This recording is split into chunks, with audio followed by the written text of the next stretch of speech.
Hello everyone. तो आज हम पढ़ने वाले हैं हिस्ट्री का chapter number 1, bricks beads and bones, the Harappan civilisation.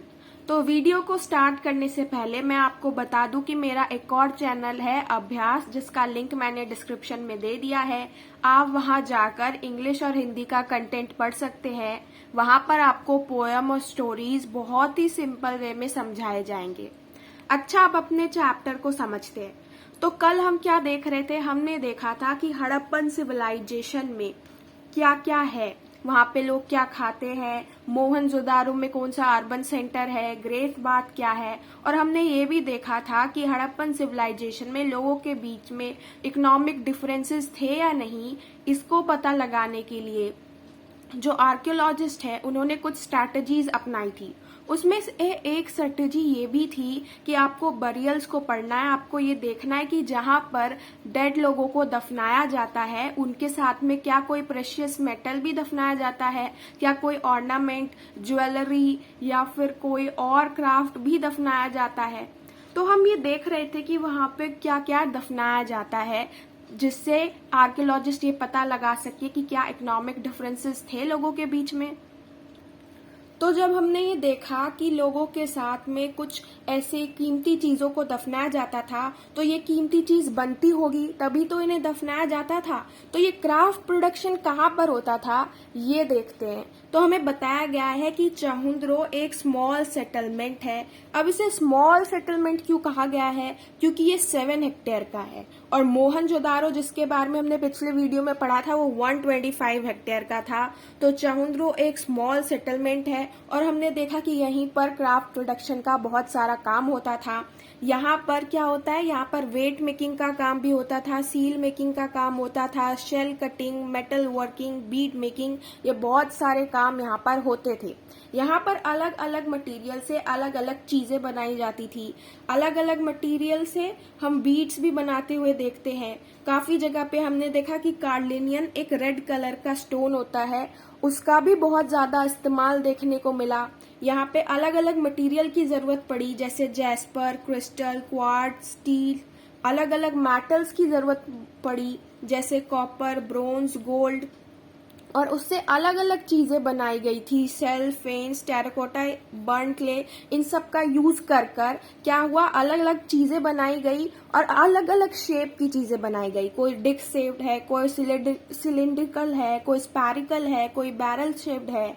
और क्या होता था, कई बारी ऐसा नहीं होता था कि एक ही मटेरियल से एक चीज बन रही है। कई बारी दो अलग मटेरियल से चीजें बनाई जाती थी और उनको आपस में जोड़ दिया जाता था और एक तीसरी नई चीज बन जाती थी। तो हमने देखा कि बहुत सारे आइटम बनते थे। क्राफ्ट प्रोडक्शन हो रहा है तो कोई एक प्रोडक्ट तो बन नहीं रहा, अलग अलग टाइप के क्राफ्ट्स बनते थे। उनके लिए अलग अलग मटेरियल की जरूरत पड़ती थी और अलग अलग मटेरियल से अलग अलग साइज की चीजें बनती थी।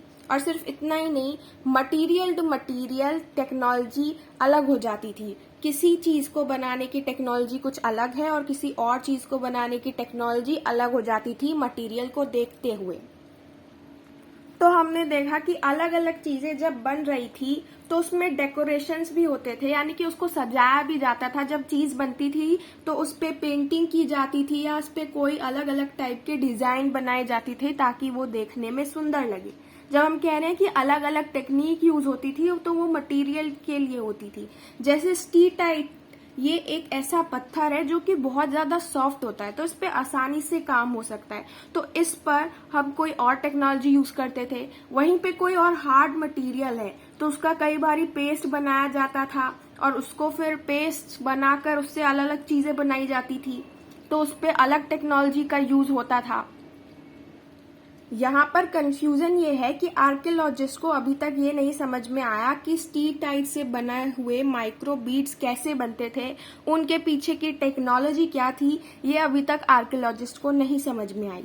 हमें बताया हुआ है कि कई बारी कार्लिनियन का यूज किया जाता था। एक ये रेड कलर का स्टोन है और कहते हैं कि एक येलोइश रॉ मटेरियल होता है और बीड होते हैं। इसको जगह जगह प्रोडक्शन के जैसे काफी सारे स्टेजेस पर इसको बर्न किया जाता है, उसकी वजह से इसका रंग जो है वो रेड रहता है। हमने देखा कि बहुत सारा काम होता था, ग्रिंडिंग, पॉलिशिंग, ड्रिलिंग, तब जाके ये पूरा प्रोसेस कंप्लीट होता था। काफी जगह पे हमने अपने सेंटर्स देखे हैं जहाँ पे क्राफ्ट प्रोडक्शन होता था। जरूरी नहीं है कि बस चहुंद्रो पर ही था, चहुंद्रो तो हमें एक नाम दिया गया है, लोथल में भी क्राफ्ट प्रोडक्शन होते थे, धोलवीरा में भी क्राफ्ट प्रोडक्शन हुआ करता था। आगे बताया गया है कि नागेश्वर और बालाकोट ये एक सेटलमेंट है जो कि कोस्ट के पास में है, और यहाँ पे क्या क्राफ्ट प्रोडक्शन होता था, ये शेल कटिंग के लिए जाना जाता था। यहाँ पर बैंगल्स बनते थे, लेडल्स बनते थे, इनले बनते थे, यहाँ पर ऑब्जेक्ट्स यहाँ पे बनाए जाते थे, यहाँ पे शेल ऑब्जेक्ट्स बनाए जाते थे, फिर यहाँ से उठाकर उसे बड़े बड़े सेटलमेंट में या जहाँ पर भी जरूरत होती थी वहां पर भेज दिया जाता था। ये कई बारी क्वेश्चन में आया है, मैप में कई बारी पूछा गया है, एमसीक्यू में कई बारी पूछा गया है कि नागेश्वर बालाकोट में क्या काम होता था, या फिर शेल ऑब्जेक्ट्स कौन से सेटलमेंट में बनाए जाते थे। तो ये बहुत इंपॉर्टेंट है याद रखना कि नागेश्वर और बालाकोट में शेल ऑब्जेक्ट्स बनाए जाते थे, उसी का ये सेंटर था।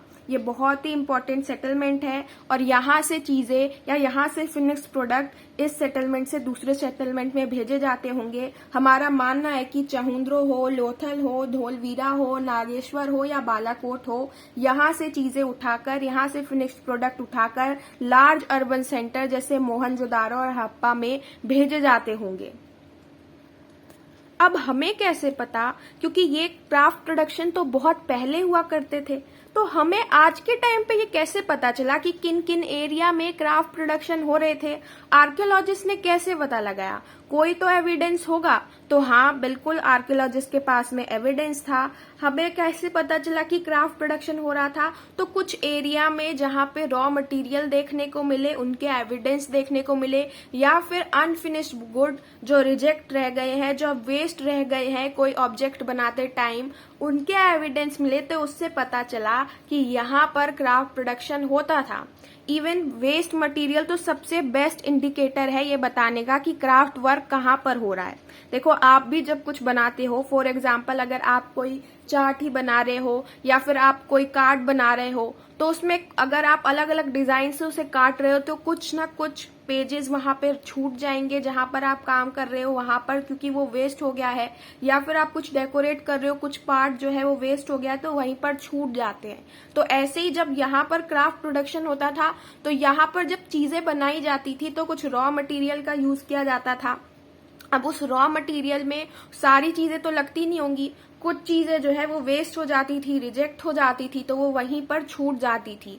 और फिर उसे किसने डिस्कवर किया? आर्कियोलॉजिस्ट गए, उन्होंने पढ़ा और वहां पे जाके डिस्कवर किया कि हाँ, यहाँ पर तो वेस्ट है इस चीज के, यानी कि यहाँ पर क्राफ्ट प्रोडक्शन हो रहा है।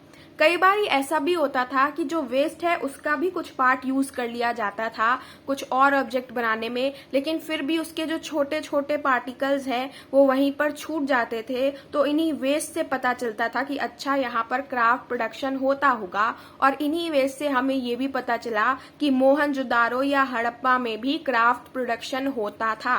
तो सिर्फ ये नहीं था कि स्मॉल सेटलमेंट में ही क्राफ्ट प्रोडक्शन था, बल्कि बड़े सेटलमेंट में भी हमको वेस्ट या फिर रॉ मटेरियल के एविडेंसेस से ये पता चला है कि यहाँ बड़े सेटलमेंट मोहनजोदारो और हड़प्पा में भी क्राफ्ट प्रोडक्शन हुआ करता था। अच्छा, अब क्राफ्ट प्रोडक्शन तो हो रहा था, लेकिन हमने देखा कि क्राफ्ट प्रोडक्शन करने के लिए अलग अलग मटेरियल की जरूरत है। तो क्या अलग अलग वो मटेरियल हड़प्पन सिविलाइजेशन के अंदर ही मिल रहे थे या फिर बाहर से लाने पड़ रहे थे? देखो, कुछ जो चीजें हैं वो तो हम अपने एरिया से हमें मिल सकते हैं, लेकिन बहुत सारी चीजें जैसे टिम्बर, मेटल, स्टोन, ये सारी चीजें आर्कियोलॉजिस्ट का मानना है कि उस टाइम पे इंपोर्ट की जाती थी, कहीं बाहर से मंगाई जाती थी। अब बाहर से मंगाई जा रही है, यानी कि ये दिखाता है कि ट्रेड हो रहा है। और जब हम कहते हैं कि ट्रेड हो रहा है, तो ट्रेड कैसे कर रहे हैं, सामान कैसे ला रहे हैं या सामान किसी तक कैसे पहुंचाया जा रहा है? तो हमने देखा कि हमें एक टेराकोटा टॉय मॉडल मिला जिसपे बुलॉक कार्ट बना हुआ था। इससे समझ में आया कि उस चीज पे ट्रांसपोर्टेशन हुआ करता था उस टाइम पे, लैंड रूट से लोग जाते होंगे या सामान भेजे जाते होंगे, या फिर रिवराइन रूट्स होंगे, इंदस और उसकी ट्रिब्यूटरीज में ये जो वाटर है, रिवर है, यहाँ से जो है सामान को भेजा जाता होगा, या लोग ट्रैवल करते होंगे, या कोस्टल रूट्स है, इनके थ्रू जो है मटेरियल को मंगवाया जाता होगा या भेजा जाता होगा, ये हमारा मानना है। लेकिन मटेरियल कहाँ कहाँ से मंगवाते थे और कैसे मंगवाते थे इसके बारे में पढ़ते हैं। तो मटेरियल जैसे कि नागेश्वर बालाकोट सेल के लिए बहुत फेमस है, तो वहां से सेल मंगाए जाते थे। शोर टू गए अफगानिस्तान से लैपिस लजूली एक ब्लू स्टोन है और ये बहुत ज्यादा वैल्यूएबल स्टोन है, ये मंगाया जाता था। लोथल जो कि गुजरात में है, वहां से कार्लिनियन मंगाया जाता था। मेटल या स्टीटाइट जैसे मटेरियल राजस्थान या साउथ राजस्थान से मंगाए जाते थे। कॉपर राजस्थान के खेतरी रीजन से मंगाया जाता था और गोल्ड साउथ इंडिया से मंगाया जाता था। अब यहाँ से सिंपली इंपोर्ट किए जाते थे या फिर अभियान भेजे जाते थे, एक्सपीडिशंस भेजी जाती थी जहां पर लोकल कम्युनिटी के साथ में अच्छा कांटेक्ट बैठ जाता था, अच्छा कम्युनिकेशन हो जाता था और फिर वहां से जो है चीजें इंपोर्ट की जाती थी। ये खेतरी रीजन जो कि यहाँ पे हमें दिख रहा है कि हम यहाँ से कॉपर मंगाते थे, ये जो खेतरी रीजन था ये हड़प्पन सिविलाइजेशन का पार्ट नहीं था। जब आर्कियोलॉजिस्ट यहाँ पर गए और इस रीजन को उन्होंने समझने की कोशिश की तो उन्हें यहाँ पर हड़प्पन कल्चर से एक अलग ही कल्चर मिला। उस कल्चर को आर्कियोलॉजिस्ट ने नाम दिया गणेश्वर जोधपुर कल्चर। अब ये हम क्यों कहते हैं कि ये अलग कल्चर था, क्योंकि इस एरिया में जब आर्कियोलॉजिस्ट गए ना तो उन्हें नॉन हड़प्पन पोट्री मिली। देखो हड़प्पन में तो पहले से पोट्री बनाई जाती थी, लेकिन यहाँ की जो पोट्री थी वो हड़प्पन से अलग थी, इसलिए यहाँ पे नॉन हड़प्पन पोट्री मिली और यहाँ पे कॉपर से बनी हुई बहुत सारी चीजें मिली। इसलिए मानना है कि ये सारे लोग, ये जो खेतरी रीजन के, जो गणेश्वर जोधपुर कल्चर के लोग थे, ये हड़प्पन कल्चर के लोगों को कॉपर सप्लाई करते होंगे, कॉपर एक्सपोर्ट करते होंगे। अब हमें ये तो पता चल गया कि हमने किस रीजन से क्या मंगाया, लेकिन क्या सारी चीजें हड़प्पन सिविलाइजेशन के अंदर ही मिल गई? क्या सिर्फ इंडिया के अंदर ही सारी चीजें मिल रही थी या फिर हमें बाहर से भी चीजें लानी पड़ रही थी? तो हमने देखा कि हमारे बाहर के लैंड यानी कि बाहर के कंट्रीज के साथ में, बाहर के कल्चर के साथ में भी बहुत अच्छे कॉन्टैक्ट्स थे। इसका मतलब हम वहां से भी ट्रेड करते थे। हमने देखा कि कॉपर जो है वो शायद ओमान से मंगाया जाता था। वो कैसे? क्योंकि जो ओमानी कॉपर है या फिर जो हड़प्पन आर्टिफैक्ट है, दोनों में हम क्या देखते हैं? दोनों में हमको निकल देखने को मिलता है। और हमने ये देखा कि हमारे यहाँ पे एक वेसल होता था जिसे हड़प्पन जार कहते हैं। उसको ना ब्लैक कलर के क्ले से बाहर से उस पे एक लेयर बनाई जाती थी, एकदम उसको कवर कर दिया जाता था। ये हड़प्पन जार हमें ओमानी साइट्स पे देखने को मिला, यानी कि ओमान में काफी जगह पर देखने को मिला। इसलिए ये मानते हैं आर्कियोलॉजिस्ट कि ये जो हड़प्पन जार है ये दिया जाता था ओमान के लोगों को। और क्यों?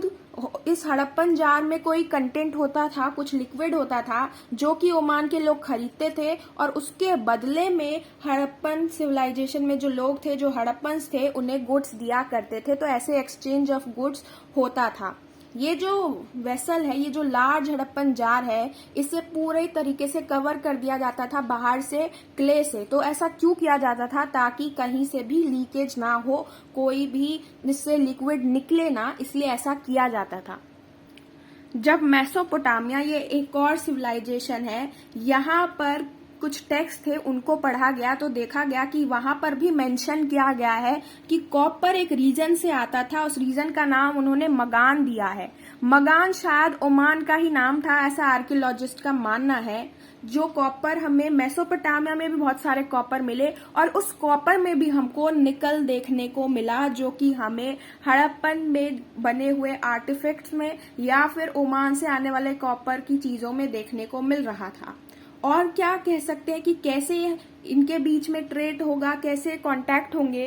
तो हमें पता चला कि हड़प्पन सील्स या वेट या डाइस या बीड्स जो थे, इन पर भी हमने बोट के या और चीजों के निशान देखे थे, जिससे पता चलता था कि हाँ, हम बाहर जाते थे और कहीं से ट्रेड करते थे और हमारे बाहर से भी रिलेशन थे। हड़प्पन सिविलाइजेशन के बारे में और भी लिखा है। मेसोपोटामिया टेक्स्ट में ये भी बताया गया है कि एक रीजन है जिसका नाम है दिलमुन। ये दिलमुन शायद बहरेन के लिए यूज किया गया है।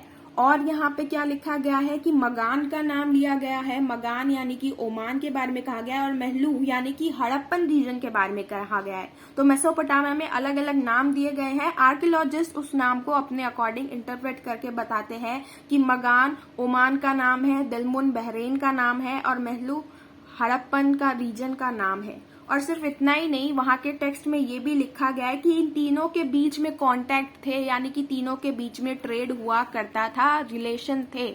और वहां पे ये भी बताया गया है कि उनके टेक्स्ट में, मेसोपोटामिया टेक्स्ट में एक हाजा बर्ड का नाम यूज किया गया है, और आर्कियोलॉजिस्ट का मानना है कि यह हाजा बर्ड पिकॉक के लिए यूज किया गया है। मेसोपोटामिया मिथ में ये यूज किया गया था, ये वर्ड हाजा बर्ड, और ये किस लिए यूज किया गया था, ये पिकॉक के लिए यूज किया गया था, ऐसा आर्कियोलॉजिस्ट कहते हैं। और मेसोपोटामिया टेक्स्ट में ये भी बताया गया है कि मेसोपोटामिया में भी बहुत सारी चीजें इंपोर्ट की जाती थी, और मेसोपोटामिया ये चीजें कहाँ से मंगाता था, हड़प्पन रीजन से मंगाता था, महलूह से मंगाता था, और क्या क्या मंगाता था, लेपिस लजूली, गोल्ड, कॉपर, या फिर बहुत सारे कार्नेलियन, ये सारी चीजें, या वेराइटी ऑफ वुड्स, ये सारी चीजें मंगाता था मेसोपोटामिया, और ये सारी चीजें उसे हड़प्पन रीजन से ही मिलती थी। तो उनके टेक्स्ट को देखते हुए और सील्स पर जिन पर बोट वगैरह बने हुए हैं, शिप्स बने हुए हैं, इन दोनों को ध्यान में रखते हुए आर्कियोलॉजिस्ट ने यह कहा कि मेसोपोटामिया, ओमान, बहरेन और हड़प्पा, इन चारों के बीच में कनेक्शन था, ये एक दूसरे से कनेक्ट थे और ये एक दूसरे के साथ में ट्रेड भी किया करते थे। अच्छा, आप पढ़ते हैं सील, स्क्रिप्ट और वेट के बारे में। देखो, बहुत सारी चीजें बाहर से मंगाई जा रही थी और काफी सारी चीजें बाहर भेजी जा रही थी, या फिर लोग भी एक जगह से दूसरी जगह कुछ भेजा करते थे, तो वो सील्स के थ्रू भेजा करते थे। ये जो सील्स थे, इससे लॉन्ग डिस्टेंस कम्युनिकेशन में बहुत हेल्प मिलती थी। फॉर एग्जाम्पल, जैसे आप भी कुछ ऑनलाइन ऑर्डर करते हो तो पहले से आपको इंस्ट्रक्शन उसमें दिए होते हैं कि आप जो पैकेज मंगा रहे हो वो अगर खुला हुआ है या फिर उसकी सील जो है वो टूटी हुई है तो आप उसको एक्सेप्ट मत करो। आपको पता चल जाएगा वो देखते के साथ में कि अगर इसकी सील खुली है तो इसके साथ छेड़खानी हुई है, किसी ने इसको खोल के देखा है।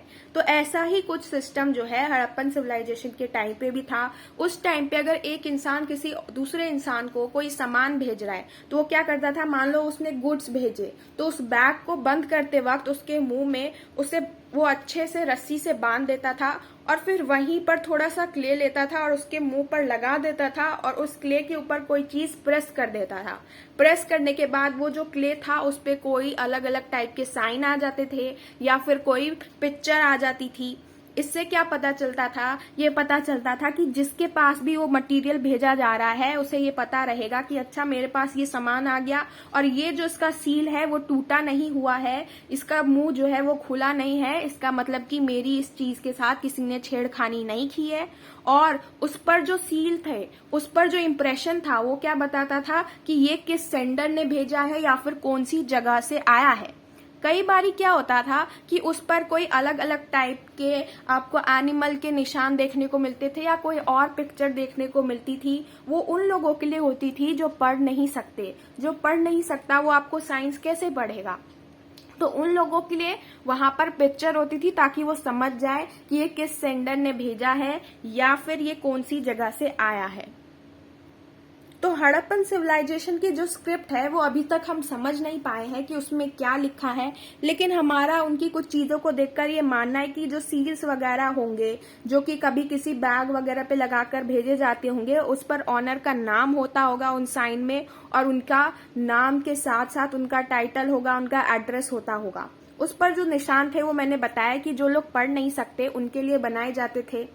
और बहुत सारे जो इंस्क्रिप्शन थे वो शॉर्ट थे, यानी कि सबसे बड़ा जो हमें इंस्क्रिप्शन देखने को मिला है उसमें सबसे ज्यादा 26 साइन ही थे।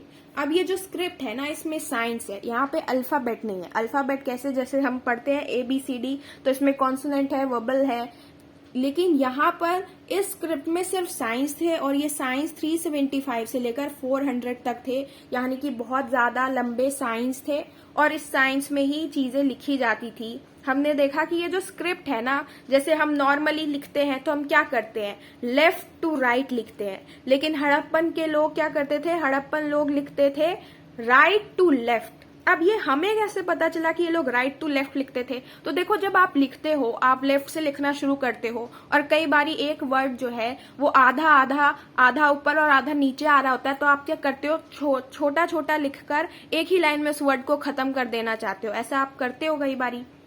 तो ऐसा ही हमें हड़प्पन सिविलाइजेशन के टेक्स्ट में भी देखने को मिला। जब वहां पे कुछ लोग लिखते थे तो राइट में तो बहुत अच्छा खुला खुला लिख रहे हैं, लेकिन लेफ्ट में जाकर कहीं ना कहीं वहां पे एकदम बहुत कम स्पेस में ही कई बारी चीजें लिख दी जाती थी। उसको देखकर समझ में आ जाता है कि ये चीजें राइट टू लेफ्ट लिखी जाती थी। तो वहां का जो स्क्रिप्ट था वो राइट टू लेफ्ट लिखा जाता था, लेफ्ट टू राइट नहीं। वहां पर बहुत अलग अलग टाइप की चीजें देखने को मिली। Seals, copper, tools, rims of jars, copper tool, terracotta tablets और jewellery, bone rods, ancient sign board. और कमाल की बात है कि सब पर हमें कुछ ना कुछ राइटिंग देखने को मिली। सब पर कुछ ना कुछ तो जरूर ही लिखा हुआ था, और या फिर उस पे कुछ ना कुछ साइन बने हुए थे। हमारा तो ये भी मानना है कि कुछ ऐसे आइटम जो अभी बचे ही नहीं, जो अब खराब हो चुके हैं, बहुत पहले ही खराब हो गए, ऐसे पेरिशेबल आइटम्स पर भी कुछ ना कुछ लिखा था। तो ये बताता है कि लोग लिखने पर या पढ़ने पर उस टाइम पे कितना भरोसा करते थे कि हर चीज पर कुछ ना कुछ लिखा हुआ है, या फिर उस पे कोई ना कोई साइंस है, या कोई किसी ना किसी चीज का कोई ना कोई पिक्चर बनाया हुआ है। तो ये तो हमने सील के बारे में देखा। अब हम देख रहे थे कि बाहर से कोई चीज जाती है, यहाँ से कोई चीज भेजी जाती है, तो एक्सचेंजेस कैसे होते थे। तो उस टाइम पे प्रिसाइज सिस्टम था वेट्स का, जिसे हम स्टोन चर्च से वो बना होता था। जनरली क्यूबिकल शेप का होता था और उस पर कोई मार्किंग्स नहीं होती थी। हमारा मानना है कि स्मॉल जो था वो बाइनरी 1 to 4 ऐसे था, और जो हायर डिनोमिनेशन था वो डेसिमल सिस्टम यानी पॉइंट सिस्टम में था। इससे क्या था, ये वेट के लिए यूज होता था। अब कैसे होता था, मान लो आज भी अगर आप सब्जी लेने जाते हो तो वहां पर उनके पास अलग अलग टाइप के आपको पत्थर देखने को मिलते हैं, जिस पर लिखा होता है कि ये 5 किलो का है, 2 किलो का है, और ऐसे ही वो सब्जी तौल कर देते हैं। तो वैसा ही सिस्टम पहले भी था, और वहां पर इस वेट का यूज किया जाता था। कई बारी ज्वेलरी वगैरह को वेट करने के लिए, मेजर करने के लिए भी इसका यूज किया जाता था। तो ये वेट सिस्टम पहले से ही था, और ये हड़प्पन सिविलाइजेशन में देखने को मिला। और ये एक चर्च स्टोन से बना होता था, ये जो वेट था। तो अभी तक हमने हड़प्पन सिविलाइजेशन के बारे में इतना सब कुछ पढ़ लिया। हमने देखा कि यहाँ पे क्राफ्ट प्रोडक्शन भी हो रहा है, यहाँ पे प्लांट सेटलमेंट भी है, यहाँ पर जो ब्रिक्स है, जो ईंटें भी हैं, वो भी एक स्टैंडर्ड रेशियो की बनाई जा रही हैं। यहाँ पे बड़ी बड़ी चीजों को कंस्ट्रक्ट किया जा रहा है, ग्रेट बार जैसी स्पेशल बिल्डिंग बनाई जा रही है, यहाँ पर ट्रेड भी हो रहा है। तो आपको नहीं लगता कि हमने इतनी सारी चीजें पढ़ी, तो अभी तक हमने ये क्यों नहीं पढ़ा कि वहां पर राजा कौन था, या उसके बाद कौन आया, किस डायनेस्टी ने रूल किया। तो हमने ऐसा क्यों नहीं पढ़ा, क्योंकि हमें पता ही नहीं है अभी तक कि वहां पे कौन राजा था। हमें तो ये भी नहीं पता कि वहां पे राजा था भी या नहीं था। देखो वहां पर एक मोहनजोदारो में एक बहुत बड़ी सी बिल्डिंग मिली, जिसे सबने लेबल कर दिया कि अच्छा ये तो राजा का पैलेस होगा। इतनी बड़ी बिल्डिंग है, मतलब कि राजा का पैलेस होगा। लेकिन अभी तक हमारे पास कोई ठोस सबूत नहीं है, बस वो बिल्डिंग बड़ी है इसलिए हम मानते हैं कि वो राजा का पैलेस होगा। हमें वहां पर क्या एक स्टोन स्टैचू भी देखने को मिला। इस स्टोन स्टैचू को आर्कियोलॉजिस्ट ने क्या कह दिया, इसे प्रीस्ट किंग्स कह दिया। देखो मेसोपोटामिया जो एक दूसरा कल्चर है, एक सिविलाइजेशन है, वहां पर प्रीस्ट किंग्स होते थे।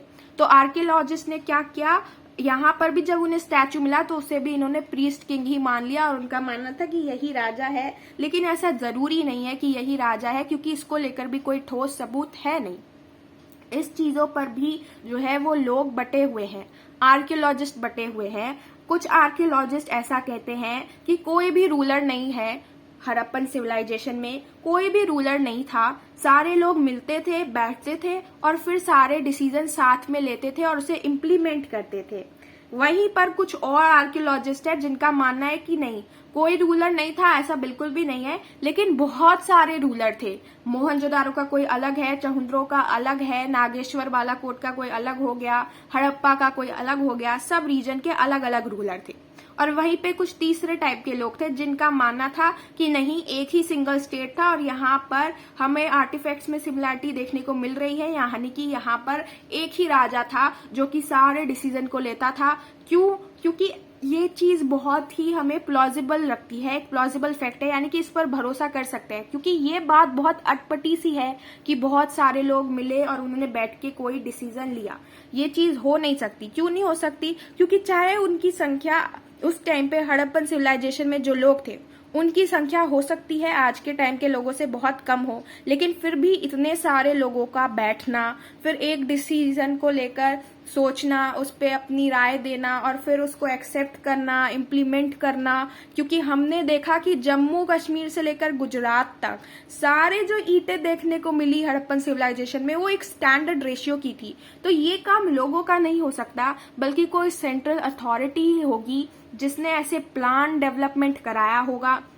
और उसकी वजह से ही हमने देखा कि चीजें बहुत प्लान्ड थी। तो हमारा मानना है कि वहां पे कोई सिंगल रूलर ही होगा, वहां पे सारे लोग मिलकर कोई डिसीजन लेते होंगे। ये ऐसा लगता नहीं है कि ऐसा रियलिटी में होता होगा, क्योंकि वहां पे बहुत सारी चीजें, वहां पे ग्रेट वाथ वगैरह भी बनाया तो लोगों ने मिलकर बनाया। उससे ज्यादा हम मानते हैं कि कोई ना कोई सेंट्रल अथॉरिटी थी। जैसे इंडिया में ही आप ले लो, इंडिया में ही अगर कोई जगह पे बिल्डिंग बन रही है, कोई जगह पे टूरिस्ट प्लेस बन रहा है, तो उसको बनाना या फिर उसको मेंटेन करने का काम किसका है? गवर्नमेंट का है। तो गवर्नमेंट एक सेंट्रल अथॉरिटी है। ऐसे ही हम मानते हैं कि ऐसी कोई ना कोई सेंट्रल अथॉरिटी हड़प्पन सिविलाइजेशन में भी होगी, तभी उनके पास इतने सिस्टमेटिकली काम हो रहा था, सेटलमेंट्स भी इतने प्लान थे, बड़ी बड़ी बिल्डिंग्स बनाई जा रही थी, क्राफ्ट प्रोडक्शन भी इतने अच्छे से चल रहा था, ईंटें भी जहां पर देखो तो एक स्टैंडर्ड रेशियो की देखने को मिल रही थी। तो वहां पे जरूर कोई ना कोई अथॉरिटी होगी।